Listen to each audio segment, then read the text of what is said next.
देवी भागवत सुनने वाले सभी भक्तजनों को पूरनचंद्र पांडे का सादर प्रणाम।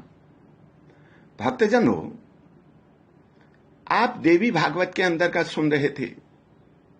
वसुदेव और देवकी का विवाह हो गया। जब कंस देवकी को पहुंचाने जा रहे थे तो आकाशवाणी हुई, हे कंस, तू इस देवकी के 8वें पुत्र के द्वारा मारा जाएगा। और कंस ने तलवार उठा ली, सोचा देवकी को अभी मार डालूं, फिर इसके पुत्र कहां से होंगे, कौन मारेगा मेरे को, जड़ ही मिटा दूं।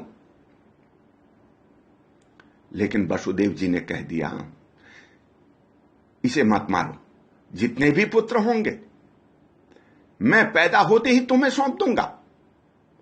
तुम चाहे उन्हें मारो या जीवित रखो, यह तुम्हारी मर्जी है। जब पहला बालक जन्मा तो वसुदेव जी ने उसे कंस को सौंप दिया। कंस ने उस बालक को वसुदेव जी से यह कहकर लौटा दिया कि यह मेरा काल नहीं है, मेरा काल तो देवकी का 8वां पुत्र है। तुम बड़े धर्मात्मा हो, सत्यवादी हो, तुमने अपना प्राण निभाया है, ऐसे व्यक्ति के पुत्र को मैं मारूं यह उचित नहीं है। मैं इस बच्चे को नहीं मारूंगा।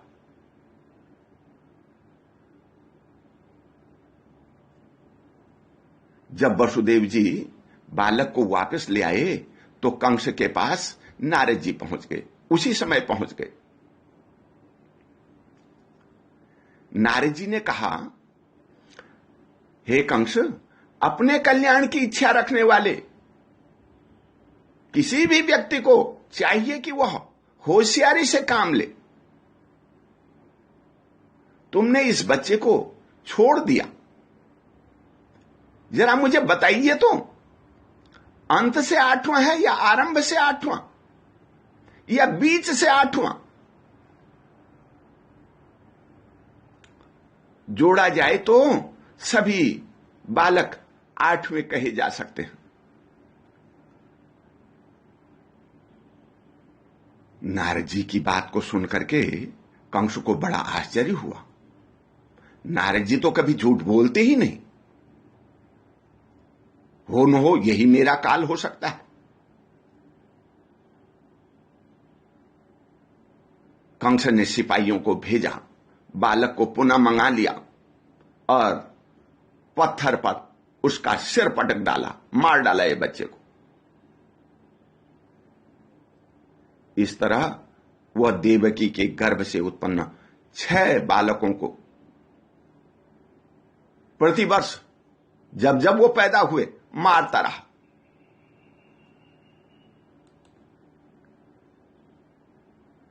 ये 6 बालक कौन थे, क्यों मारा कंस ने इन्हें, यह बात भी आप जानना चाहेंगे।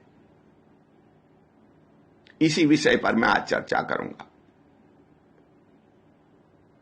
प्राणी आत्मा मरती नहीं है, बार बार जन्म लेती है और अपने कर्मों के अनुसार उसे फल भोगना पड़ता है।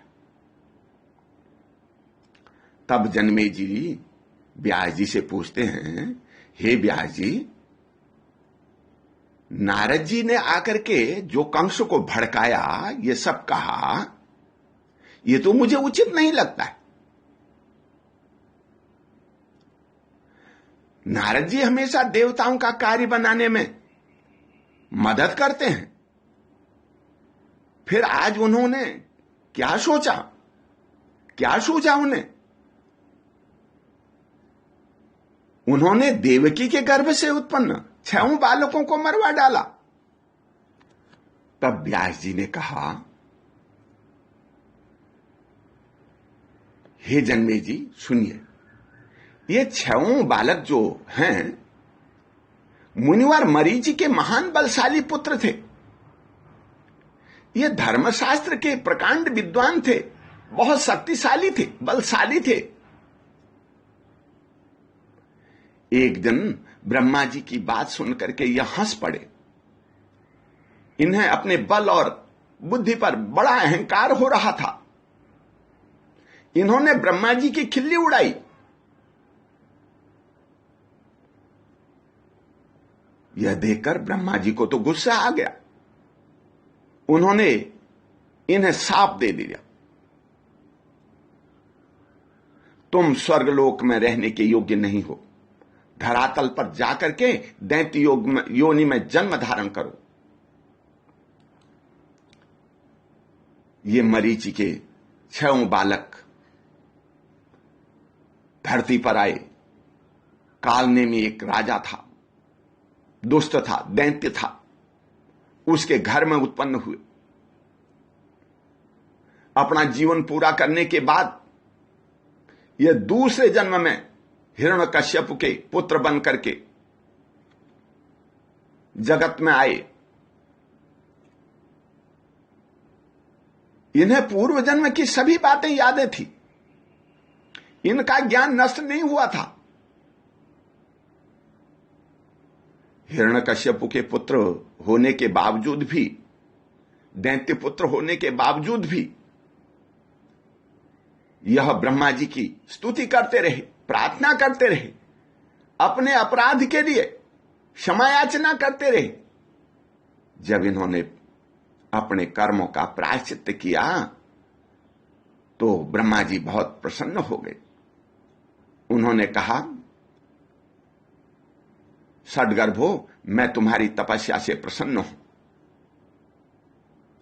तुम्हारे पापों का अंत हो चुका है, तुम्हें जो वर चाहिए मांग लो। ब्रह्मा जी की बात सुनकर के षड्गर्भों ने कहा, हमें देवता, मानव, गंधर्व, सिद्धेश्वर कोई भी इस जगत में मार न सके। तब ब्रह्मा जी बोले, तुम्हारी ये सभी अभिलाषाएं पूर्ण होंगी। षड्गर्भों को ब्रह्मा जी की बात सुनकर के बहुत प्रसन्नता हो गई, खुश हो गए वो। अब तो हम मर ही नहीं सकते। परंतु उनके पिता हिरण्यकश्यप को इस बात से बहुत जलन होने लगी। मैं इतना बलशाली हूं, वीर हूं, सब मेरा लोहा मानते हैं, और ये मेरे पुत्र मुझे छोड़ करके ब्रह्मा जी को प्रसन्न करने की चेष्टा कर रहे हैं, उनकी स्तुति करते हैं, उनसे वर मांगते हैं। इन्होंने मेरे स्नेह को बिल्कुल भी ठुकरा दिया है।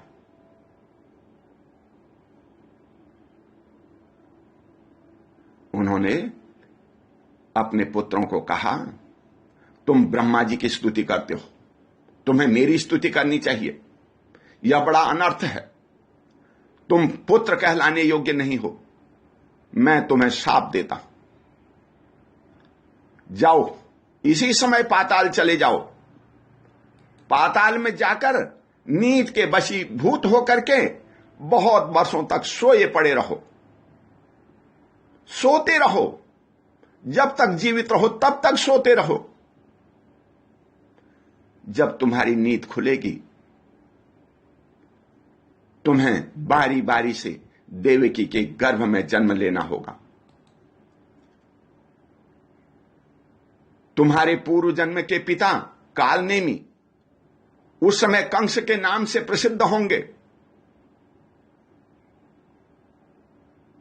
उत्पन्न होते ही तुम उसी के हाथों मार दिए जाओगे। हिरण्यकश्यप के शाप से षड्गर्भों का बार बार देवकी के गर्भ में आना आरंभ हो गया,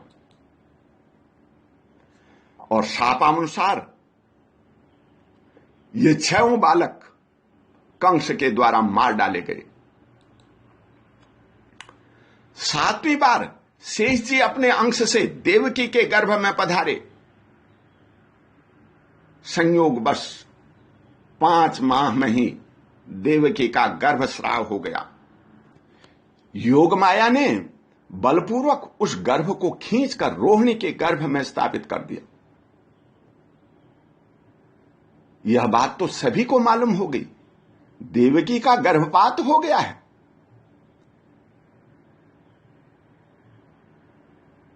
कंस को भी मालूम हो गया,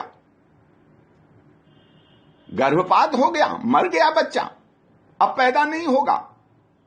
वो बहुत खुश हुआ। अब देवकी के 8वें गर्भ में स्वयं भगवान पधारे। देवताओं का कार्य सिद्ध करना, धरती का बोझ कम करना, पापियों का नाश करना,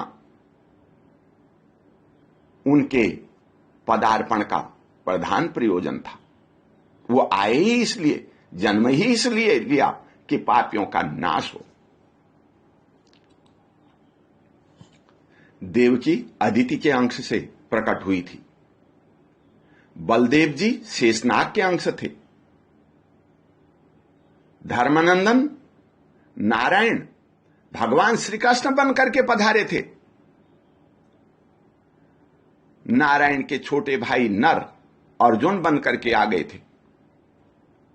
धर्म के अंश युधिष्ठिर, आयु के अंश भीमसेन, वायु के पुत्र अंश भीमसेन तथा अश्विनी कुमारों के अंश महाबली नकुल और सहदेव बताए जाते हैं। कर्ण सूर्य के अंश थे। अश्वस्थामा रुद्र के अंश के रूप में उत्पन्न हुए थे। भीष्म पितामह स्वयं वसु के अंश थे तथा राजा विराट को मरुद्गण का अंश बताया गया है। स्वयं भगवती लक्ष्मी द्रौपदी बनकर के जगत में पधारी थी। द्रौपदी के 5 पुत्र विश्वदेव के अंश कहे जाते हैं। नर और नारायण की तपस्या को भंग करने के लिए जो देवलोक से अप्सराएं आई थी, आपने नर नारायण की तपस्या के बारे में सुना और समझा। देवलोक की इन अप्सराओं को नीचा दिखाने के लिए नारायण ने अपने उरु भाग से अनेक उर्वशी जैसी अप्सराओं को उत्पन्न कर दिया। बाद में इन्हें स्वर्ग जाने का आदेश दे दिया नारायण जी ने। और जो ये 16,000 गोपियां थी, यही श्री कृष्ण की धर्म पत्नी जो पूर्व जन्म में अप्सराएं थी, इस लोक में पधारी। इन सब ने पृथ्वी का भार हल्का करने में अपनी भूमिका निभाई। इन्हें पहले ही मां भगवती आदेश दे चुकी थी, तुम धराधाम धाम में जाओगे, अवतार लोगे और जैसे मैं कहूंगी वैसे तुम्हें कार्य करना है। और ये सभी देवी देवता धराधाम पर पधारे। कंस जैसे दुष्टों का इन्होंने नाश किया और महाभारत के युद्ध में आपने देख ही लिया है, सुन रहे हैं कि इतना बड़ा महाभारत, सभी पापी, झूठ बोलने वाले, मक्कारी करने वाले, दूसरे का हक छीनने वाले मारे गए। यही पृथ्वी का बोझ हल्का करने के लिए सब देवता आए थे और उन्होंने कार्य किया। मां भगवती के अंश स्वरूप, मां भगवती की कृपा स्वरूप यह सारा काम हुआ और वही इस जगत की करने धरने वाली है। इसलिए आप सब इसी के साथ ओम शांति बोल भगवती मैया की जय, सांची दरबार की जय।